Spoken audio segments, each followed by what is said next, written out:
Hi everybody, this video is sponsored by a contribution from Anonymous, and here's her story. Dear Ollie, first I want to thank you for your channel. So many of us had to suffer in silence with these sick effing narcs. Listening to other people's stories, and especially hearing you express righteous anger on their behalf, makes me feel like I have a sympathetic friend. I've been in the process of healing for a couple of years. My husband has been spiraling out of control without a break for months on end. He was angry, silent, and volatile all at the same time. Every day it was worse. I was sure he was going to kill me, literally kill me. Somehow it seemed inevitable, and I just accepted it. When I finally realized how sick it was for me to accept the fact that this person I live with could actually kill me, I got help. I was in therapy long enough to figure out that it wasn't me. It was totally my narc husband. I started educating myself by reading everything I could, watching videos on YouTube, and talking with others who had been through the same thing. We have been married for over 20 years, and I have done everything I could to keep our family together and protect my children, at the risk of my own self. In retrospect, there were many narcissistic signs over to let me know the truth of who he was. I wish I had the education to identify NPD, and I know that I couldn't fix anything. When we met, he was almost 30 years old and never had a serious relationship. I knew this wasn't normal, but I thought he needed to meet the right woman. He was smart, handsome, strong, rugged, quiet. He just needed the love of a good woman. Since I grew up in a narcissistic household, guess I thought I could be the right woman for him. If I only knew what the future held. Early in our relationship, he forbid me to show emotion. When I was upset and started to cry, he said, don't you cry in front of me.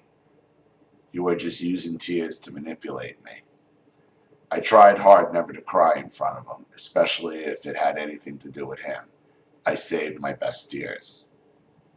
Some things that I just accepted as him being selfish was when he would literally cut the centerpiece out of the cake, casserole, etc., because that's the one he wanted.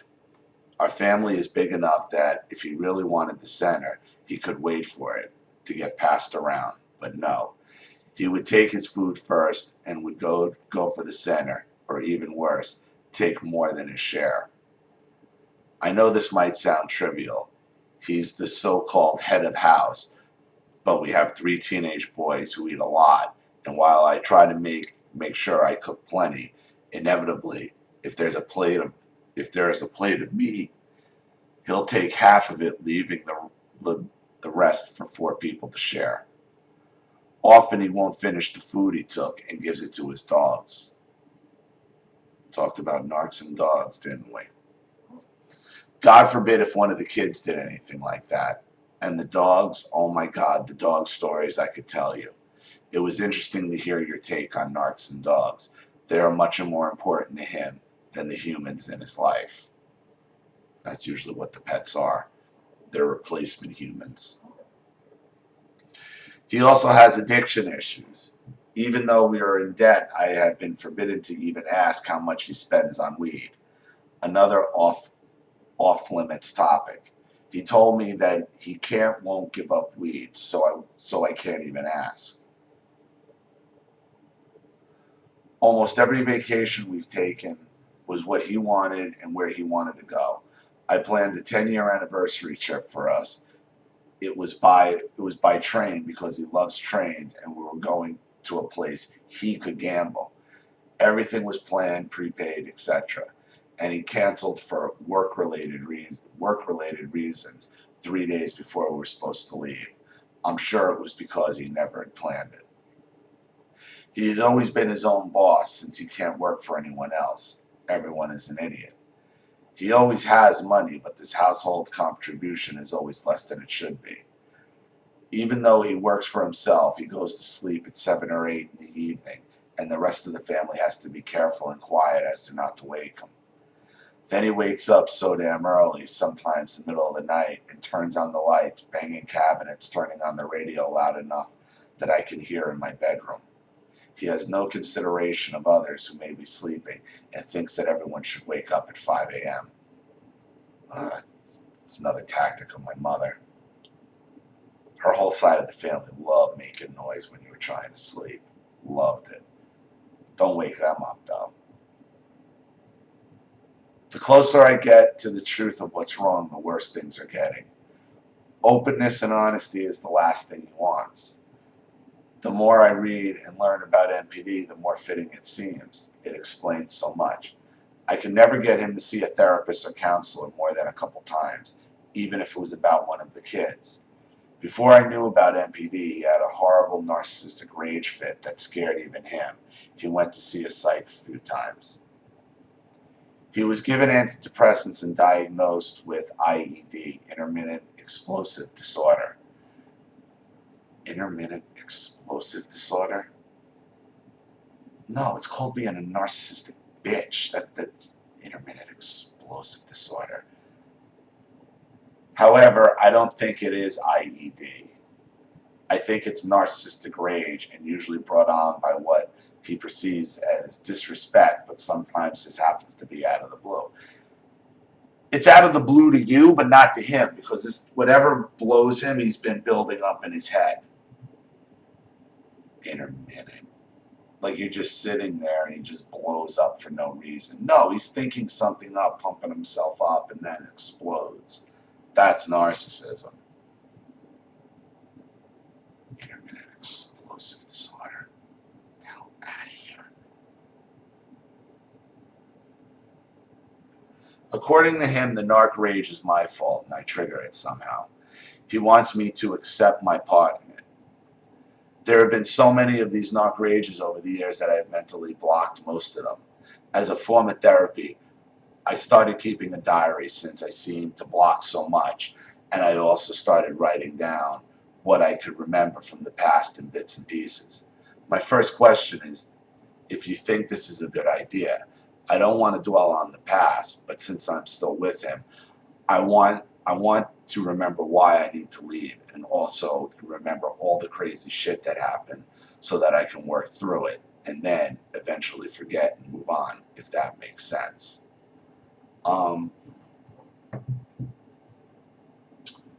Here's what you need to realize about these intermittent rages, or the narc rages, where you think he's out of control. He's not. Even though he's freaking out and screaming and yelling, he's in complete control. He's screaming and yelling because he wants to scream and yell at that point. Because he's using the screaming and yelling as a weapon to shut you down and intimidate you. See, this is what Enormous used to do to me all the time. He would just blow up, out of nowhere, if there was some kind of disagreement or something, and it would be out of the blue. It's like, nah, I don't really want to, and he would come flying and screaming in your face in these narc rages, just like what you're describing. But all of that is planned. There is a time and a place for him to pull out that card. And it's always going to seem intermittent because he does it when you least expect it.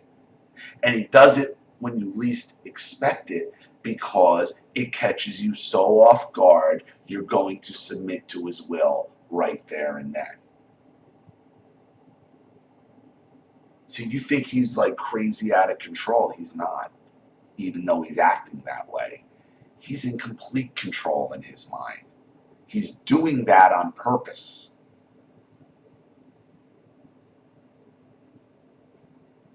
And the reason he'll go to say, oh yeah, well that one scared me, I'll go to a psychologist, or I'll go for a couple times, because he's just going to turn it back around on you and make it your fault anyway. These aren't uncontrolled rages. These are purposeful rages. These are a routine. Just like every other routine the narc plays. The fits of rage like this are a routine. He's not out of control, though he may act that way.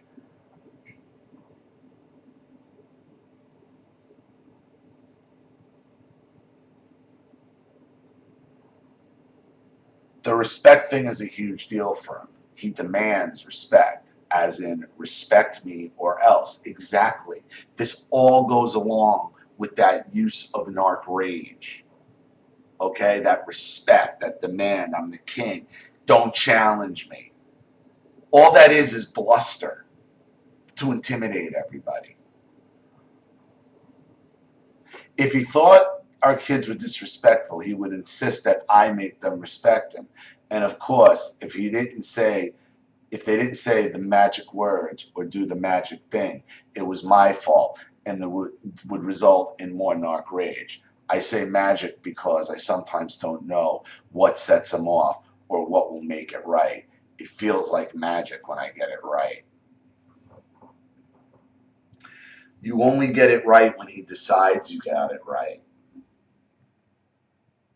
See, if he didn't, even when you get it right, you're not. It's all part of the narcissist game. Because if you never get it right, then what are you going to be searching for throughout all these rages? Do you understand? He's got to let you taste a little bit of getting it right, so when he screams at you, it hurts even more. This is all deliberate and calculated. This isn't a guy out of control. This is a narcissist who's out of control with his narcissism, but he's not out of control in doing it. He knows exactly what he's doing. He knows exactly when he wants to rage and when he doesn't. I spent a lot of time and effort to protect my kids from his insanity. I buffered a lot of his anger and would try to minimize something the kids would do, like not taking the trash out by saying he was doing his homework and forgot. Then he would blow up at both of us for disrespecting him. One of my children in particular is obviously the scapegoat, and another is the golden child. My oldest seems to miss out on either title, but has most recently become a flying monkey. My youngest son is the scapegoat and will be a senior in high school next year, so I'm worried about him. Since I cut off most of the narc supply to my husband, he has turned on this son and has intensified his negative treatment of him. My kid is super intelligent, but is currently failing 3 of his classes. He is in therapy and taking antidepressants, and I know this is primarily from the stress and negative crap he gets at home. I do try to protect him, but I work out of town several nights a week. Unfortunately, even when I'm home with my husband will yell and curse on our son, and sadly, I am frozen in fear. I know that if I step in, it will make matters worse for us. I hate that I do this. I wish I could get in his ugly knocked face and scream like holy hell. I have apologized to my son and told him that his dad is a goddamn fucking asshole, not him. Seriously, who screams at their kid repeatedly? No one deserves to be yelled at like that. Record him. Record him. So my second question for you is regarding my son. What can I do to protect him? I'm sending him to stay with a family member this summer, and he seems to be quite happy about that. What about when school starts in the fall? We could move away, but he would finish his senior year in a different school. He wants to play football, but wouldn't have that opportunity at a new school. I wish I could get my knock out of the house, but it's in his name, and he would fight me in court for God knows how long. I don't want to drag this out. I made good money and can support the kids and I. My last question is regarding the golden child. What in the world do I do about him? I mean, he's hateful to my youngest son, but I feel like he needs saving too. Sadly, he's his dad's pet, and together they abuse my youngest. Even though the wool is off my eyes, I still feel lost. Thanks again, Ollie. You've been there when I need an encouraging friend. I look forward to hearing your thoughts. In regards to your youngest son, you have a career, you have money, money's not an option. Find an apartment for you and your son in that town that he lives in. Same school district. Find an apartment big enough for the other kids to come, but don't force them. That's got to be up to you. And you got to have the balls to stand up to your son, stand up to your husband, and been like, you've destroyed enough of my children. You're not going to destroy this one. I am removing him from this house and from you and myself. And you started from there because he's been nothing but abusive. I think it's a good idea. Have your son go to the relatives. You have the summer to find an apartment. And when he comes back, have your son go right to that apartment with you. He's got his senior year to fix everything. He wants to play football. I understand. Because I would have said just have him go to a new school, but I didn't realize they won't let him play football. And if that's important to him, don't take that from him. Your husband caused all of this. You think he's this out of control narc, and he's not. He uses the rages as a means of control. He uses the rages as the means to hold you in fear. You said yourself, you make enough money where you could support the kids yourself, but it got to get him out of the house. Well, you know what? If it's going to be that big of a battle to get him out of the house, that your youngest son is old enough and you're in a position where you two could get out of the house. And if your other two who are so mean to him, okay, want to stay with the dad, have them and let them, and then maybe your kids will get sick of it. Those two will get sick of it and come back to you. But it might be too late to save them because they're too far down the road. You're not going to be able to force that oldest, who you feel needs saving and probably does. You're not going to be able to tell him anything. He's going to have to discover it on his own. It's as simple as that. He's too old. He's too far gone. He's at an age where he's not going to be convinced. The youngest, you said, is the scapegoat. You have a relationship with him. Your husband's causing major damage to him. Get out. You and him, you get an apartment with him, and you keep him away from that house. And you'll probably see his grades improve and his happiness improve. You have to do it. I understand you're scared, but you're in a position that you can do it. And I'm telling you, this guy is full of shit. This husband of yours is full of shit. He's just like my father. Because if he had another man stand up to him, I guarantee you he would cower in fear. Cower in fear. He's a giant fucking coward. He's good at bullying his family and bullying his wife. And he does it because he's such a pussy. Because he's such a pussy in real life. Doesn't matter how big and burly he is. He's a big pussy. And he knows it. You need to get away from this guy. For your youngest son, if you really want to save him. That's how you do it.